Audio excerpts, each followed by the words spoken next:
அந்த பொண்ணுக்கு பிறந்தது தான் இந்த அனிதா. அப்போது நான் அனுப்புகிற பொருள் கரெக்டாக போய் சேரும். இல்லை பை, பேர் இல்லை பை, பொண்ணு பேர் மட்டும் தான் கிடச்சிது, அம்மா பேர் கிடைக்கலாம், அப்பா பேர் யூஸ் பண்ணலாம். அப்பா பேரும் இல்லை பை, அந்த நபர் மட்டும்தான் இருக்குன்னா அதுக்கு மாறாக துணி இருக்கணும், அவங்க பயன்படுத்தின துணி இருக்கணும். துணியும் இல்லை பை அப்படின்னா அட்லீஸ்ட் முடி இருக்கணும். முடியும் இல்லை பைனா காலடி மண் இருக்கணும். ஏதாவது ஒரு பொருள், ஒன்று இல்லை 2 பொருள் இருக்கணும். இல்லை பை, காலடி மண்ணு கூட இல்லை பை, மை அவர் வச்சுக்கிட்டு அந்த நபரை தூரமாக இருந்து கூட பார்க்கலாம்.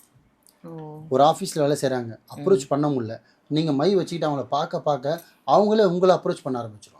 அவங்க ஆட்டோமேட்டிக்காக உங்களை அவங்க தேட கேட்டிங்களே, நீங்கள் அவங்க மேலே மை தடவி தான் வசியம் பண்ணணும் இல்லை. நீங்கள் மையை வச்சுக்கிட்டு ஒரு ஆஃபீஸில் வேலை செய்யும்போது அவங்கள பார்க்க ஒரு நாள் நடந்துடாது. குறைஞ்சதோ ஒரு 10-20 நாள், 1 மாதம் 2 மாதம் நீங்கள் வைக்க உங்களோட சக்கரமோ அவங்க சக்கரமோ கனெக்ட் ஆகணும். நீங்கள் அந்த சக்கரத்தில் வைக்கிறீங்கன்னா அவங்க உங்களோட ஐ கான்டாக்டில் பார்க்கும்போது அந்த சக்கரம் இழுப்புத்தன்மை வரணும். அப்போது கம்பல்சரி ஸ்பார்க் ஆகும். ஆட்டோமேட்டிக்காக அவங்களோட அப்ரோச்சே வேறு மாதிரி இருக்கும். அதுதான். ஸோ இது தொட முடியாத நபருக்கு பார்க்க மட்டும் முடியும்.